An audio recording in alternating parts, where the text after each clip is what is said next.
Assalamualaikum warahmatullahi wabarakatuh. Perkenalkan, nama saya Didin Mahfudin, guru di SMP Negeri 1 Atap 2 Kerangkeng, calon guru penggerak dari Angkatan 4 Kabupaten Indramayu.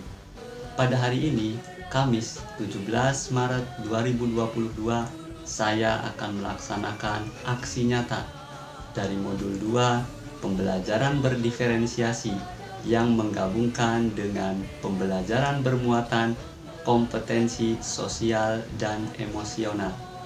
Selamat menyaksikan. Assalamualaikum warahmatullahi wabarakatuh.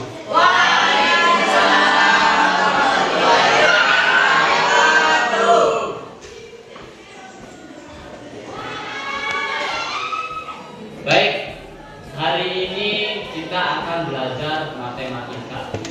Namun ada hal yang berbeda. Setelah Bapak melihat pembelajaran sebelumnya, ya, ternyata ketika Bapak menjelaskan itu ada yang langsung menangkap, ada yang langsung paham. Ada juga siswa yang masih belum paham, harus diberikan penjelasan secara personal, ya, harus dijelaskan secara empat mata, dibimbing langsung sama Bapak. Kemudian ada juga siswa yang sudah dijelaskan masih belum paham, sudah dibimbing secara individu masih belum paham, jadi kesulitan yang mengabstraksi, membayangkannya. Maka tipe siswa yang ketiga ini Bapak akan berikan alat bantu, sebuah alat peraga, ya, supaya bisa terbayang di pikirannya karena nyata, ya. Baik, sebelum kita masuk ke pembelajaran, agar proses pembelajaran yang kita jalani ini bisa berjalan dengan lancar, ya, apa yang kita dapatkan bermanfaat, ya, kita berusaha semaksimal mungkin, tapi tetap kita serahkan hasilnya kepada Allah Subhanahu wa Ta'ala. Nah, untuk itu mari kita mulai pembelajaran ini dengan dipimpin berdoa oleh ketua kelasnya. Silakan. Sebelum belajar mari kita berdoa dalam hati. Berdoa dalam hati, mulai. Berdoa selesai. Ya, terima kasih. Tadi Bapak di awal, Bapak akan menerapkan pembelajaran berdiferensiasi. Nah, apa itu pembelajaran berdiferensiasi? Bahwa Bapak akan memberikan pembelajaran yang berbeda-beda tergantung kebutuhan belajar kalian. Ya. Kenapa Pak berbeda-beda? Karena ternyata kita ini beragam, ya. Kita ini unik dan berbeda-beda, iya enggak? Ya. Bapak akan menyampaikan tujuan pembelajaran hari ini. Mari kita lihat. Tujuan pembelajaran: 1. Murid dapat menganalisis sudut pusat, sudut keliling, panjang busur, dan luas juring lingkaran melalui sajian gambar dengan benar. Yang kedua, murid dapat membandingkan hubungan antara sudut pusat, sudut keliling, panjang busur, dan luas juring melalui sajian gambar dengan benar. Yang ketiga, murid dapat menghubungkan konsep hubungan sudut pusat, sudut keliling dalam permasalahan nyata kehidupan sehari-hari melalui penyelesaian masalah dengan tepat. Nah, ketiga tujuan pembelajaran ini akan kita jadikan sebagai target, ya, target pencapaian belajar hari ini. Baik, kita harus semangat dalam belajar. Kenapa harus semangat? Karena dengan semangat kita akan lebih mudah, ya, Pak, mencapai tujuan pembelajaran hari ini. Pak, sulit sulit tidak terbayang. Modal kita semangat dulu. Oke? Oke. Supaya apa? Ya karena belajar itu dari tidak tahu menjadi tahu, ya kan? Dari tidak terampil menjadi terampil, ya kan? Dari tidak bisa menjadi bisa. Modalnya apa? Modalnya semangat. Ya, jangan mengeluh. Pantang menyerah. Oke? Oke. Tepuk tangan untuk kita semua. Baik, Bapak akan menyampaikan pembelajaran hari ini ya tentang unsur-unsur lingkaran. Mungkin ini sudah kalian terima waktu SD, unsur-unsur lingkaran. Tapi kita ulas kembali ya, supaya saat kita menghitung sudut pusat, sudut keliling, ya kan, luas juri, panjang busur, kita akan mudah memahaminya. Baik, yang pertama titik pusat. Titik pusat itu adalah ini. Oke? Ya. Kemudian jari-jari. Mana jari-jari? C, B itu adalah jari. Kemudian diameter. Mana diameter? C, B itu adalah diameter. Ya. Cukup. Sekarang Bapak ingin membentuk kelompok kecil. Ya. Karena kenapa? Tadi di awal Bapak sudah melihat, mengidentifikasi bahwa ternyata di kelas ini ada 3 kelompok. Kelompok yang Bapak menjelaskan langsung paham, kelompok yang harus mendapatkan bimbingan ya secara individu, dan yang ketiga kelompok yang sama sekali dijelaskan tidak paham, dibimbing tidak paham, itu harus terlibat langsung, artinya harus merasakan langsung ya. Nanti ada alat peraga, istilahnya itu scaffolding, alat bantu. Siap ya? Baik, silakan. Ini geser ke sana ya, berkumpul 4 orang. Ya, tidak ada suara. Geser sedikit aja. Ya, cukup, boleh. Kemudian ini 3. Ya,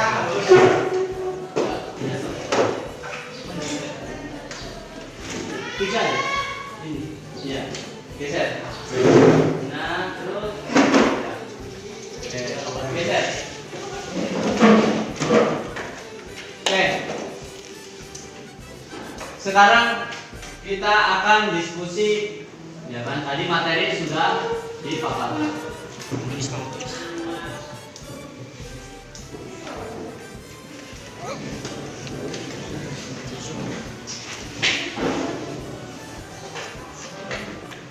Baik. Di sini ada uji pemahaman, ya.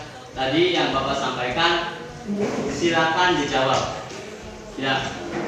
Bagi yang mendapatkan kelompok, silakan berdiskusi dengan teman kelompoknya.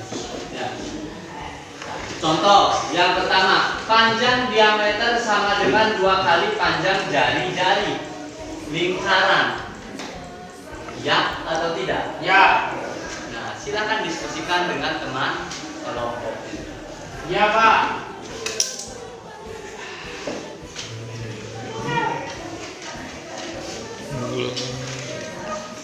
Baik.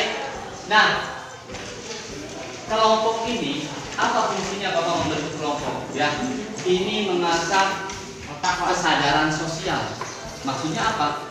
Bahwa teman kita ada yang tidak paham, ya kan, dibantu sama temannya yang paham. Saling berbagi. Ya. Yes. Yang merasa tidak paham jangan berkecil hati, ya, karena ini namanya belajar. Ya. Ya, Pak. Yang sudah paham jangan pelit berbagi. Ya. Silakan berikan pemahaman ke yang belum paham, ke temannya yang belum paham. Silakan dimulai. Boleh menghadap ke sana. Mana, Pak?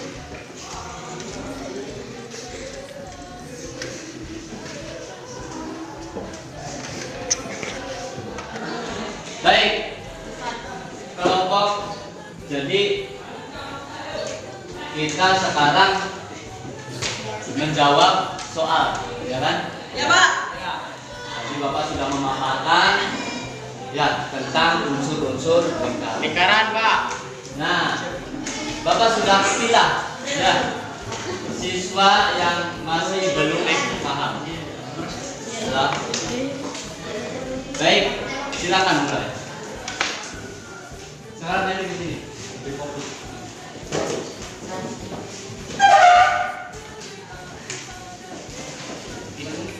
Kelompok Einstein.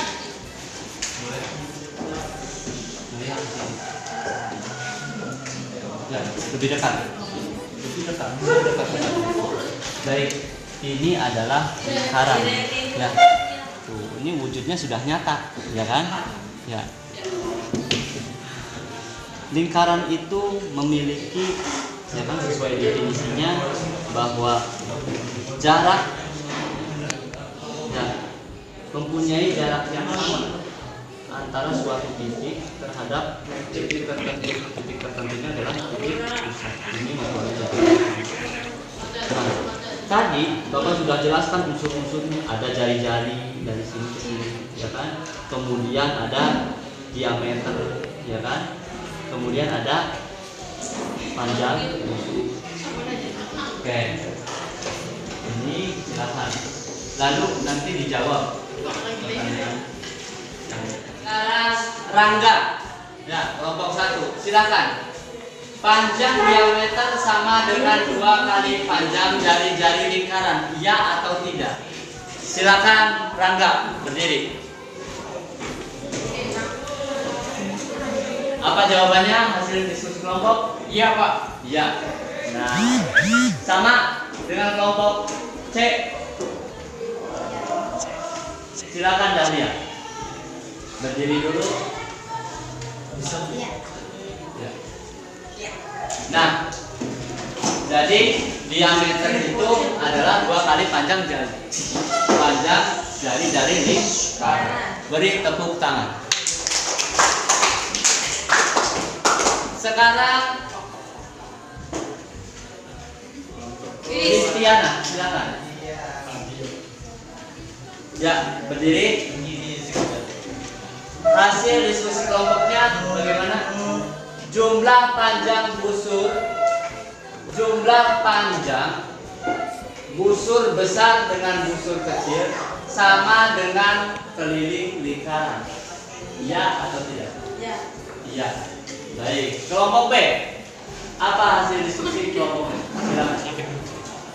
Habib, boleh berdiri. Ada Pak dulu. Iya, Pak. Ya, boleh. Ya, jawabannya adalah iya.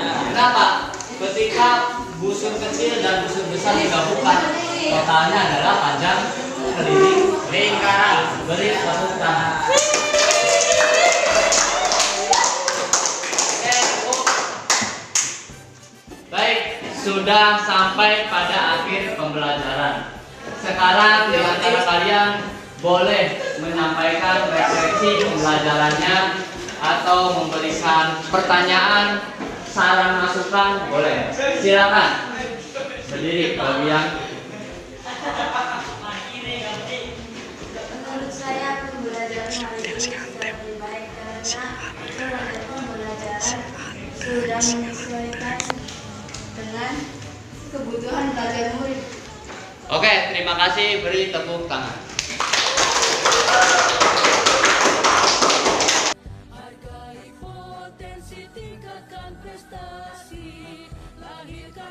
Baiklah, saya akan menyampaikan refleksi atas aksi nyata yang sudah saya lakukan. Perasaan saya setelah melaksanakan aksi nyata modul 2 pembelajaran berdiferensiasi yang menggabungkan pembelajaran bermuatan kompetensi sosial dan emosional, saya merasa pengetahuan dan pengalaman saya bertambah. Karena praktik lama yang sering saya lakukan adalah saya berfokus pada tujuan pembelajaran dan hanya menggunakan satu metode.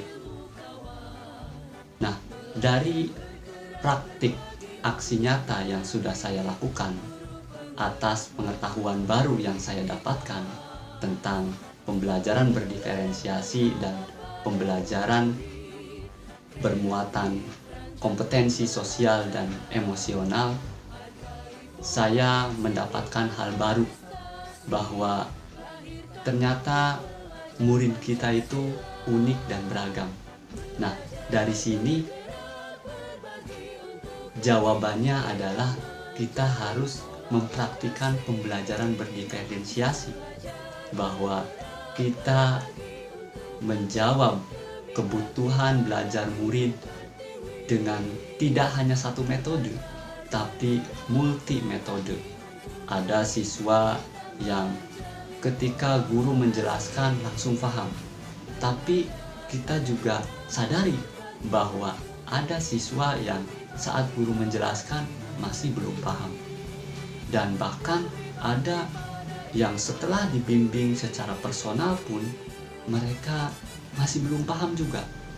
Nah, yang terakhir inilah yang kita bantu, istilahnya dengan scaffolding, dengan alat bantu. Karena kesulitan siswa itu pada mengabstraksi, apalagi dalam pembelajaran matematika, anak diajak mengabstraksi.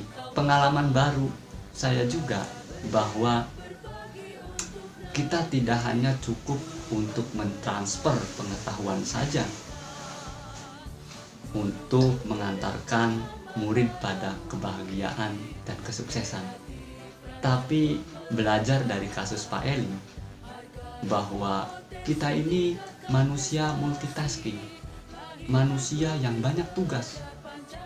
Tidak hanya gurunya, tapi murid juga sama. Murid tidak hanya berfokus pada kegiatan di sekolahnya saja, belajar di kelas, tapi ia juga merupakan unsur dari keluarga yang harus membantu orang tuanya. Kemudian ia juga hidup dengan rekan-rekannya di lingkungan di luar sekolah. Ia pun mulai mengemban tanggung jawab. Artinya tidak hanya tunggal tugas murid itu. Perlu kita sadari bahwa mereka pun manusia modern yang multitasking, artinya banyak tugas. Dari sini kita memberikan pembelajaran yang bermuatan kompetensi sosial dan emosional.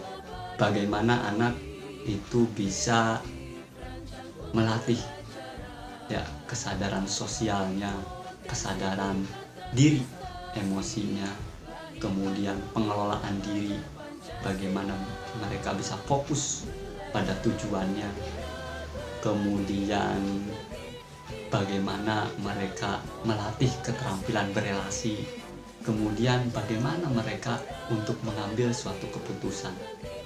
Nah, tidak menutup kemungkinan saat pembelajaran berlangsung kita juga perlu melakukan teknik stop, berhenti sejenak dari aktivitas, kemudian ambil nafas yang dalam, rasakan nafas yang keluar maupun yang masuk, kemudian observasi, rasakan di sekitar tubuh kita, lalu melanjutkan kembali aktivitas.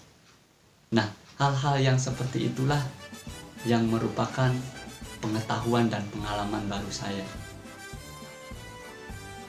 Untuk perbaikan kedepannya, saya tetap berfokus pada tujuan pembelajaran, namun hal barunya saya akan melakukan multi metode dalam satu pertemuan, menjawab kebutuhan belajar murid sesuai profil diri mereka, sesuai minat belajar mereka, dan sesuai kesiapan belajar mereka.